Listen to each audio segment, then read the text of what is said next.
अध्यात्म निकेतन चैनल की तरफ से दर्शकों आपका स्वागत है।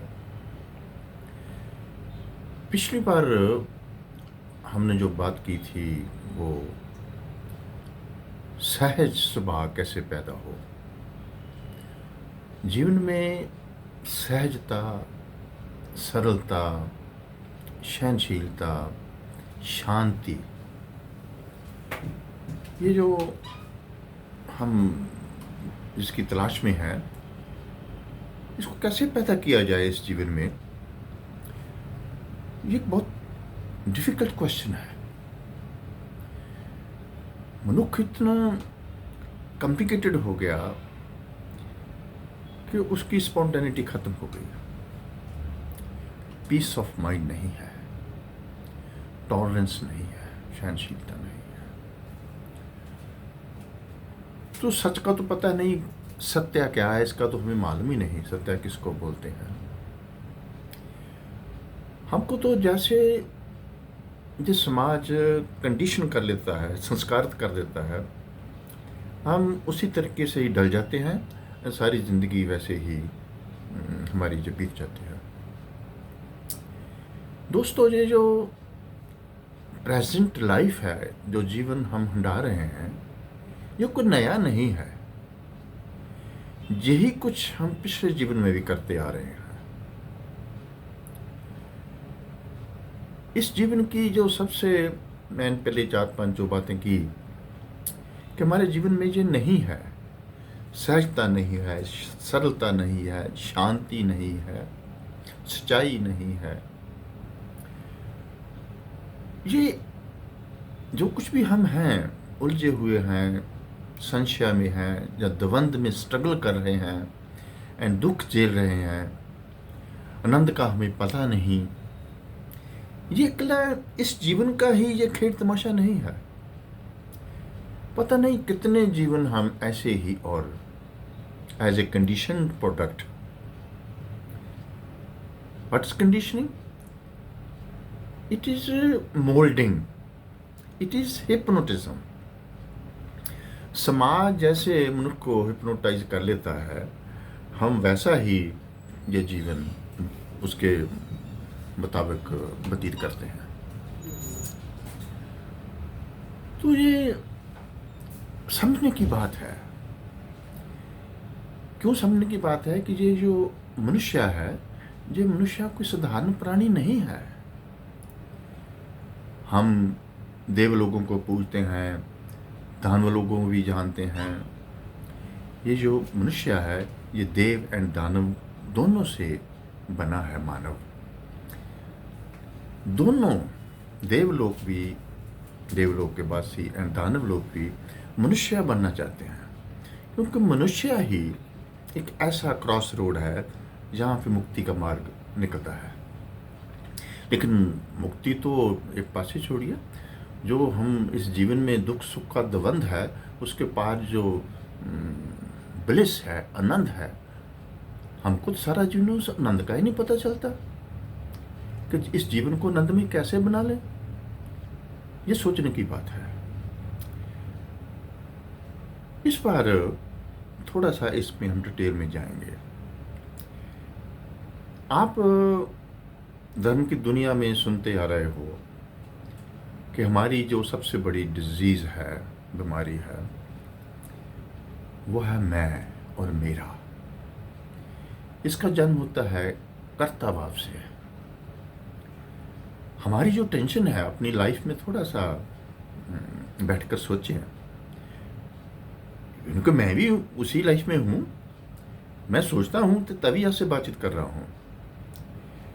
छोटा सा काम, हमारे जो घर का ही काम हो,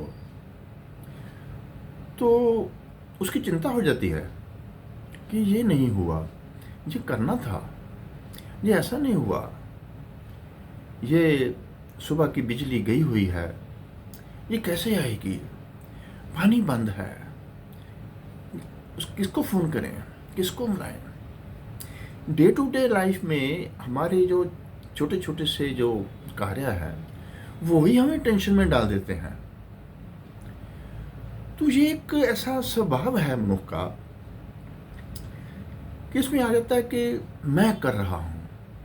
ये जो कर्ता भाव है एक इतना खतरनाक भाव है कि मैं करूँगा, मैं करता हूँ।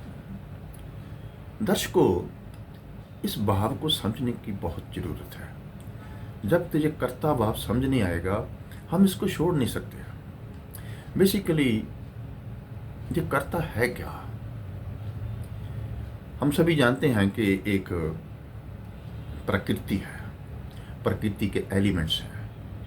पांच तत्व का पुतला नानक जिसको बोलते हैं, पांच तत्व का पुतला नानक मेरा नाम।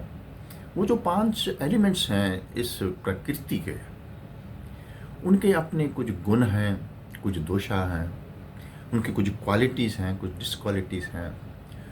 जो एलिमेंट्स हैं इस प्रकृति के, उसी से ये हमारा ये शरीर बनता है। कैसे बनता है? With the catalytic presence of the consciousness. जो आत्मा है, जो कॉन्शियसनेस है, जो चेतना है, जो आदि शक्ति है, जिसको हम परमात्मा बोल देते हैं, ब्रह्म शक्ति बोल देते हैं, ताओ शक्ति बोल देते हैं, जिसको हम बोलते हैं कि वो सब जगह प्रेजेंट है। वो सब जगह प्रेजेंट है, लेकिन उसकी जो प्रेजेंस है वो as a catalytic agent act करती है। जब हम उसकी प्रेजेंस को कंसिडर करेंगे तो प्रेजेंस हमें मालूम पड़ेगी। अगर हम उसको भूल जाएंगे बिकॉज ऑफ आवर अनकॉन्शियसनेस, तो उसकी प्रेजेंस हमसे दूर हो जाएगी। है वो, लेकिन निर्भर हम पर करता है। उसकी कैटालिटिक प्रेजेंस, प्रकृति के एलिमेंट्स को जब संजोग उनका बनता है तो ये क्रिएशन होती है। पिछली बार भी मैंने हिप्नोटिज्म के जो एक टॉपिक था उसमें बोला था कि प्रकृति के पास एक बहुत जबरदस्त फोर्स है हिप्नोटिज्म की। वो इतनी पावरफुल, उसके पास एक शक्ति है हिप्नोटाइज करने की, सम्मोहन करने की, कि जहाँ पे वो जो आदि शक्ति है, परमात्मा की शक्ति है, परमात्मा शक्ति है, उसको हिप्नोटाइज करके अपने साथ लगा लेती है अपना काम करने के लिए। वही हमारा बेसिस है लाइफ का। प्रकृति का हिप्नोटिज्म इतना पावरफुल है, जो चेतना को हिप्नोटाइज कर लेगा तो हम तो वही मनुष्य उसके पैदा किए हुए, हम तो हिप्नोटाइज होंगे ही। सो ये जो सारे का सारा जो क्रिएटिविटी का प्रोसेस है, ये प्रकृति का है। दोस्तों, हमारी ये जो 5-7 इंद्रियां हैं, हमारी ये बॉडी है, हमारे ये जो आंखें हैं, कान हैं, नाक है, मुंह है, सारी की सारी बॉडी की कांटेक्ट है, मन है, बुद्धि है, अहंकार है, मोह है, ये सारे के सारे एलिमेंट्स हैं। ये सारे के सारे एलिमेंट प्रकृति के हाथ हैं। प्रकृति उसका अपना एक प्रोसेस ऑफ एक्टिविटी है। जो सारे का सारा खेल इस शरीर का, मैं शरीर का क्यों बोल रहा हूँ कि अगर हमें अपने शरीर के कायाकर्म की, इसकी एक्टिविटी की, ये कैसे हो रहा है, शरीर कैसे वर्क कर रहा है, थोड़ी सी समझ आ जाए तो ये ब्रह्मांड की अस्तित्व की सारी समझ आ जाएगी। हमारा शरीर ही जो ब्रह्मांड है वही हमारा शरीर है, इसमें सब कुछ है। तो अगर ये समझ आ जाए कि ये तो वे प्रकृति के एलिमेंट्स है, उनका आपसी ये खेल है। हमारी जो इंद्रियां हैं प्रकृति के हाथ हैं। प्रकृति ही आपस में, उसके एलिमेंट ही आपस में टकराते हैं, मिलते हैं, बिछड़ते हैं। इन बिटवीन चेतना की शक्ति है। ये सारा प्रोसेस तो हो रहा है। प्रकृति के करने से ये सब कुछ हो रहा है, होता रहेगा, होता आ रहा है, आगे भी होता रहेगा। भाव ये सारे की सारी ये जो लाइफ है, इसकी जो करता है, करता धरता है, वो प्रकृति है। हम उस प्रकृति का बोझ क्यों उठा लेते हैं? हमारी जो प्रॉब्लम है, मनुष्य की जो प्रॉब्लम है वो यही है ना कि मैं करता हूँ। प्रकृति को एक पासे छोड़ दिया, हम बन गए, हम जे करेंगे, हम जे कर रहे हैं, हम जे प्राप्त करेंगे। हम ये जो प्राप्ति है ना, इसमें से जो पीक है इस प्राप्ति की, वो अहंकार है। बाकी सब कुछ अहंकार के नीचे आ जाता है। उसकी सबसे जो निचली कड़ी है अहंकार की, वो छोटी से छोटी स्वार्थ पूर्ति जो है, 10 रुपए की हेरा फेरी भी, झूठ मारना भी, एक्सप्लॉयटेशन करनी भी, सब उस अहंकार पूर्ति का हिस्सा है। वो कहाँ से आई? मैं, मेरा, मैं, मेरा।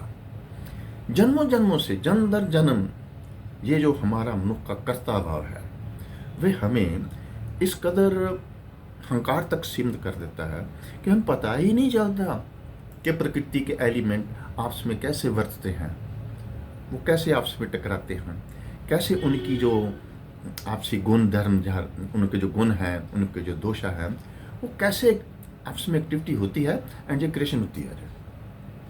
सो ये जो कर्ता भाव है, जिस पे झूठ हुआ, हमारा जो कर्ता भाव है उसके तो कोई मैंने ना हुए, प्रकृति कर रही है।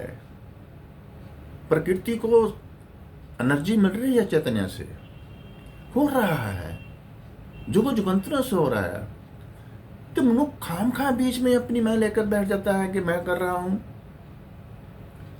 मैं इतनी जमीन बनाऊंगा, मैं इतना बिजनेस चलाऊंगा, मैं इतना कारोबार सेट करूंगा, मैं इतना नाम कमाऊंगा, मैं राज करूंगा, मैं इसको खत्म कर दूंगा, मैं एक नई इकोनॉमिक पॉलिसी लेकर आऊंगा।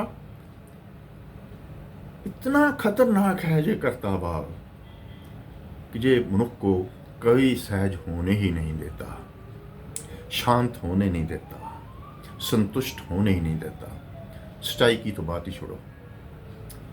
सवाल पैदा होता है क्या किया जाए।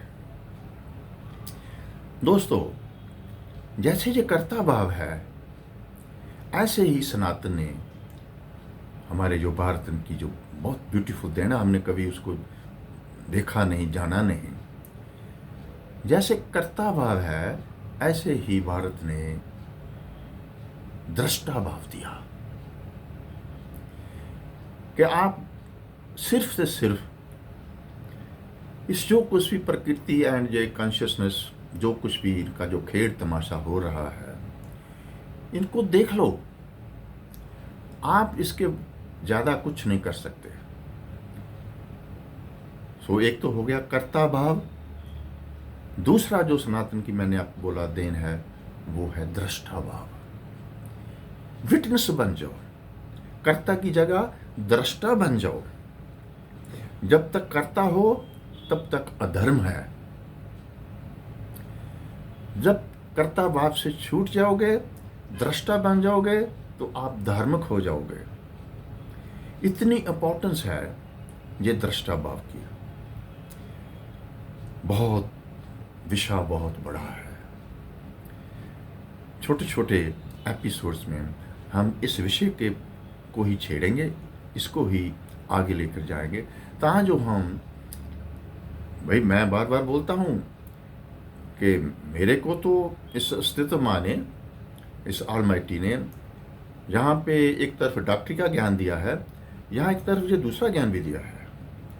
मैं तो जैसे एक डॉक्टरी ज्ञान को लोगों की सेहत के लिए, उनको तंदुरुस्त बनाने के लिए उनकी सेवा में हूँ, ऐसे ही मैं मेरा जो दूसरा ज्ञान है, ये भी आपकी सेवा के लिए है।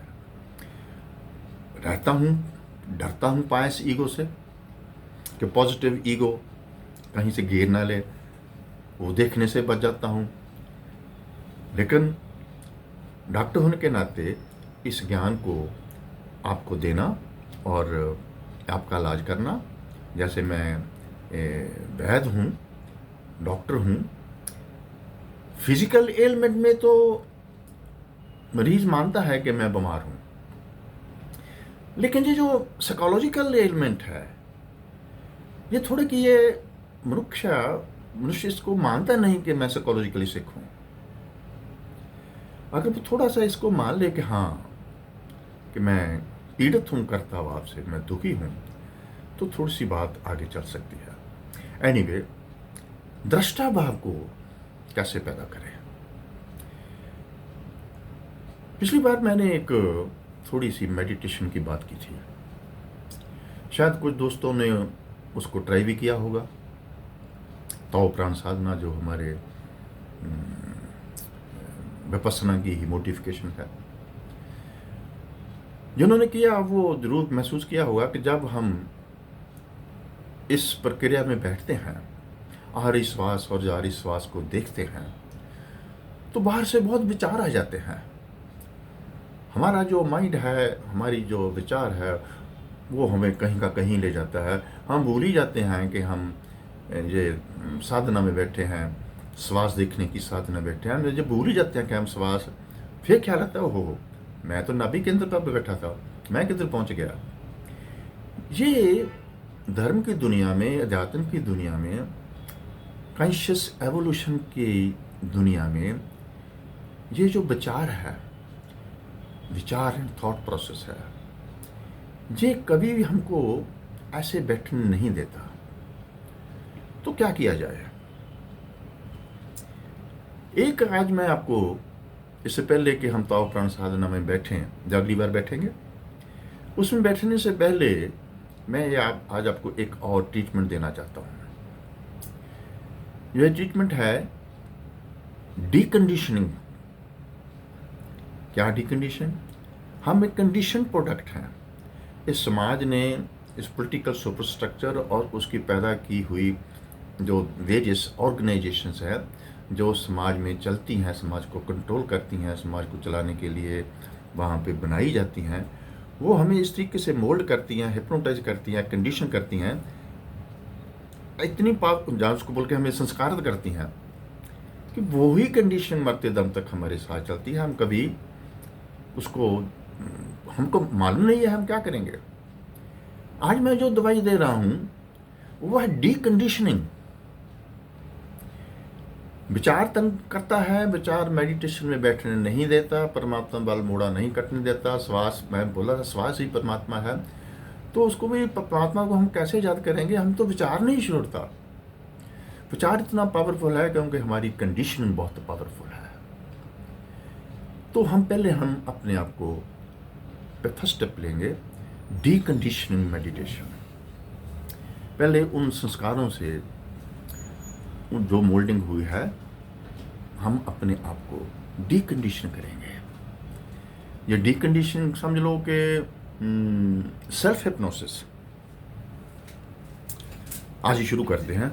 डीकंडीशन कैसे शुरू करें? पहले तो मेरे दोस्तों देखो कि मैं यहाँ बैठा हूँ, मेरे इर्द गिर्द मेरा कमरा है, मेरा बेड है। इस बेड में सराउंडिंग की कुछ आवाज़ें आ रही हैं, एसी की आवाज़ आ रही है, पंखे की आवाज़ आ रही है, सड़क पे किसी और चीज़ की आवाज़ आ रही है, जानवरों की आवाज़ आ रही है। अगर रात का वक्त है, बहुत शांति है, तो आपको इस अंधेरे की आवाज़ सुनाई पड़ेगी, जैसे जिंगर की आवाज़ आती है, ये सुनाई पड़ेगी। सो पहले तो ये अपने आप को शांति में बैठाकर, अलोननेस में बैठाकर अपने सराउंडिंग की आवाज़ों को सुनो। मैं फिर आपको याद दिला दूं, इस संसार में एक बहुत ही इम्पोर्टेंट कुंजी है कि जिस चीज़ को देख लिया उससे छुटकारा मिल गया। सबसे ज़्यादा हमें ये समाज पकड़ के बैठा है। अपने चौगिर्दे को, उसकी ध्वनि को, उनकी आवाज़ों को सुनेंगे तो आप महसूस करेंगे कि मैं इस चौगिर्दे से सेपरेट हूँ। यहीं से जो सेपरेशन है गया। अच्छा, मेरे को याद आ गया, वो कभी आपने वो किया होगा शवासन। शवासन में जो योग निद्रा है, जिसमें हम पाँव के अंगूठे से लेकर टॉप ऑफ द स्कल पर हम बॉडी को देखते हैं, इट्स ब्यूटीफुल। जब हम अपनी बॉडी को देखते हैं, उस वक्त थोड़ा सा ख्याल करना कि इस बॉडी को कौन देख रहा है। ऐसे ही जब आप अलोननेस में बैठे हो, डीकंडीशन मेडिटेशन में, तो पहले चौगिर्दे को सारा कुछ सुनो, कुछ मिनट के लिए उसको देखो। आप उस गिरदे को सुनोगे, देखोगे, अनुभव करोगे, जो गिरदे से आप महसूस करो कि मैं सेपरेट हूँ। यहीं से ही नेक्स्ट स्टेप शुरू हो जाता है। वही जो मैंने पहले बोला, शवासन में शव की तरह आप अपने आप को, अपनी बॉडी को देखो। प्रकृति के जो हाथ हैं, आपकी जो 5 इंद्रियां हैं, वो प्रकृति के हाथ हैं, वो प्रकृति के हाथ हैं, आपके नहीं। जब आपने अपनी बॉडी को देखना शुरू कर दिया तो आपको महसूस होगा कि मैं इस बॉडी से सेपरेट हूं। अगर थोड़ी सी और मैं आपको एक स्टेप बता देता हूं, जब बॉडी को देखेंगे तो थोड़ा सा अपने आप को सेल्फ हिप्नोटाइज करो कि मैं ये शरीर नहीं हूं, मैं ये शरीर नहीं हूं, मैं शरीर नहीं हूं, मैं ये इंद्रियां नहीं हूं, मैं ये आंख भी नहीं हूं, मैं ये नक भी नहीं हूं, मैं ये माउथ भी नहीं हूं, मैं ईयर्स भी नहीं हूं, मैं ये बॉडी भी नहीं हूं, मैं ये मन भी नहीं हूं, मैं ये बुद्धि भी नहीं हूं, मोह भी मेरा नहीं है, अहंकार भी मेरा नहीं है। ये जो शरीर है कि इतनी ब्यूटीफुल लेबोरेटरी है, प्रयोगशाला है। इससे आप थोड़ा सा, मैं फिर बोलूँगा, ये डीकंडीशन ध्यान है। पहले आपने डीकंडीशन करके अपने आप को जो गिरदे से सेपरेट किया, अब आप अपनी बॉडी से अगर इकट्ठा नहीं कर सकते तो कुछ दिन के लिए आप सिर्फ अपनी बॉडी पर ध्यान करो कि मैं शरीर नहीं हूँ, मैं शरीर नहीं हूँ। It is self hypnotism. कुछ दिनों के बाद आपको महसूस होगा कि मैं इस बॉडी से सेपरेट हूँ। पिछली बार मैंने बोला था श्वास परमात्मा का रूप है, वो श्वास है, परमात्मा श्वास ही परमात्मा है। अरे भाई, जब आपने देख लिया कि मैं शरीर नहीं हूं, तो देखो कि ये शरीर ही है जो श्वास ले रहा है। ये शरीर श्वास ले रहा है, श्वास आ रही है, श्वास जा रही है, श्वास आ रही है, श्वास जा रही है। ये शरीर एक ऐसा ब्रिज है, ऐसा सेतु है जिस पे ये श्वास आ रही है, श्वास जा रही है। दोस्तों, मैं थोड़ी सी और आपको इंट्रोडक्शन दे दूं। बहुत से उपलेखे हैं धर्म की दुनिया के। ये जो शरीर है एलिमेंट्स का एक पुतला है। हम भगवान राम को याद करते हैं एंड भगवान हनुमान को भी याद करते हैं। हनुमान को हम बोलते हैं कि जब वो जो राम शक्ति है, जो परमात्मा है, ये उसका दूत है। ये जो श्वास आ रही है, श्वास जा रही है, ये तो बाजू है ना, एयर है ना, एक कैरियर है। इसके भीतर जो प्राण है, जो शक्ति है, वो हनुमान है। पवन पुत्र हम उसको हनुमान को बोलते हैं। राम का दूत हनुमान को बोलते हैं। जैसे एक, अब तो वो जुलाहे के ताने गांव में बंद हो गए हैं, तो कभी मौका मिले तो देखना कि जो जो जुलाहा होया करते थे गांव में, तानी लगाकर वो कपड़ा बुनते थे, तो एक, मैं भी उस इंस्ट्रूमेंट का नाम भूल गया हूँ, कि ताना हुआ करता था कि एक इंस्ट्रूमेंट इधर को मारना, वे इंस्ट्रूमेंट इधर को मारना। जब जो इंस्ट्रूमेंट मारना तो उसने बुनते जाना। वो जो इंस्ट्रूमेंट है जो बनतर करता है जुलाहे के कपड़े की, वो हनुमान है। ये जो एलिमेंट हैं प्रकृति के, इसको संभालना, इनको जोड़ना, इनको शक्ति देना, एंड उस शक्ति से इनको जो एक्शन होते हैं, आपसी इंटरेक्शन जो होता है प्रकृति के एलिमेंट का, वो शक्ति कहाँ से आती है? राम शक्ति थ्रू प्राण शक्ति, थ्रू हनुमान। थोड़ी सी और जानकारी के लिए, मैं, लोग ठीक है हनुमान को पूजते हैं। हनुमान के इतने भक्त हैं, हनुमान को पूज लिया, राम को पूज लिया, हनुमान को समझ लिया, राम को समझ लिया। क्योंकि जो प्रकृति को चलाने वाली जो शक्ति है, राम शक्ति, वो हनुमान ही है। ये जो श्वास है, ये उस शक्ति का वाहन है, कैरियर है, क्राफ्ट है, एयरक्राफ्ट है।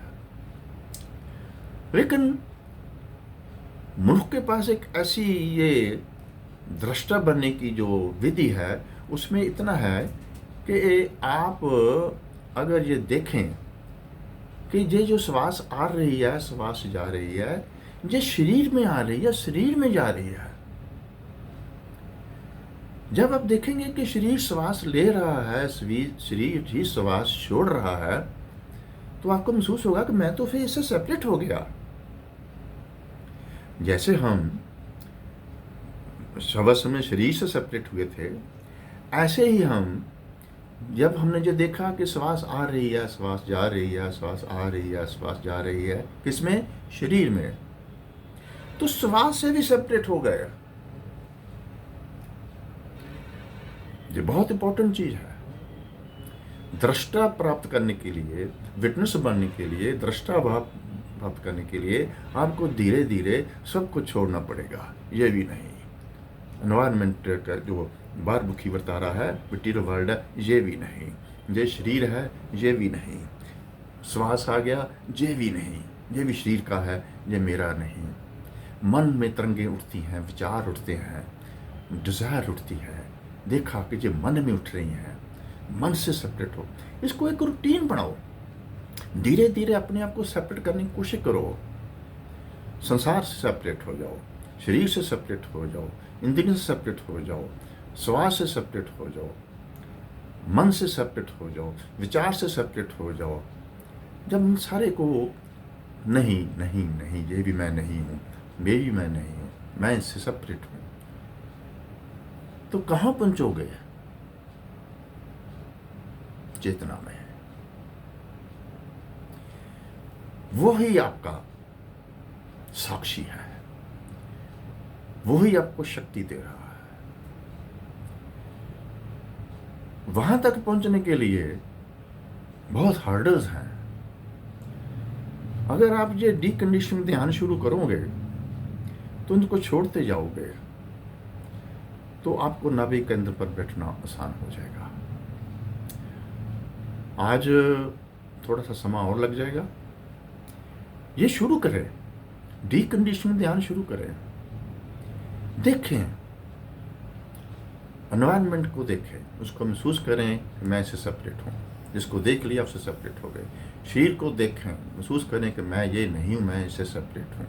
श्वास को देखें, मन को देखें, अपने अहंकार को देखें, अपने मोह को देखें, अपने विचार को देखें। धीरे धीरे इनको देखने की जब आपकी क्षमता बढ़ती जाएगी तो आप कर्तापन छोड़कर दृष्टा भाव में प्रवेश करते जाओगे। जो दृष्टा भाव ही अल्टीमेट है, जो सत्य चित्त आनंद है, ये आपको आनंदमयी बना देगा। आप इस कदर समर्पण कर दो कोई शक्ति के आगे कि खाम खा मैं उठाए फिरता हूँ, ये दुख की गठड़ी, पाप की गठड़ी, इतना बोझ उठाए फिरता हूँ, हो रहा है। सो आज मैं इतना ही आपके साथ मैसेज पहुंचाना चाहता हूँ कि पहले कर्ता भाव को समझो कि कर्ता भाव क्या है एंड दृष्टा भाव कैसे पैदा करना है, उसकी आज थोड़ी सी ये इंट्रोडक्शन है। सो हमारा, मैं नहीं बोलता कि हमने कोई बहुत रिद्धि सिद्धि प्राप्त कर लेंगे, वे कर लेंगे, वो कर लेंगे। सिर्फ साक्षी भाव, दृष्टा भाव, ये आपका रहा। कर्ता भाव तक सीमित रहोगे, अधर्म की दुनिया में जो कुछ हो रहा है उसमें हाथ बटाते रहोगे। दृष्टा भाव में जैसे मैंने बोला, धीरे धीरे प्रवेश करने की डीकंडीशन ध्यान के द्वारा इसको अपने दृष्टा भाव को पैदा करने की कोशिश करोगे तो आनंदमयी जीवन में शुरू हो जाएगा। सब फिक्र उतर जाएंगे। करता कोई है, मैं खाम खा बोझ उठाए फिरता हूँ। गाड़ी चल रही है, मैं चलती हूँ गाड़ी में अपने दुखों की गठड़ी सिर पे उठाए खड़ा हूँ, सोचता हूँ कि मैं अपना भार आप उठा रहा हूँ, उठा लेगा वो। सो नेक्स्ट टाइम, आज समय कुछ ज़्यादा हो गया, नेक्स्ट टाइम हम बैठेंगे। आज आप जब शुरू करें डीकंडीशन ध्यान, ये 5-7 जो स्टेप हैं उनको देखना शुरू करें, तो ज़रूर कुछ ना कुछ शांति मिलेगी। सो आज इतना ही। आप सबके भीतर स्वयं प्रकाश मंजूर को डॉक्टर सांझ का प्रणाम है।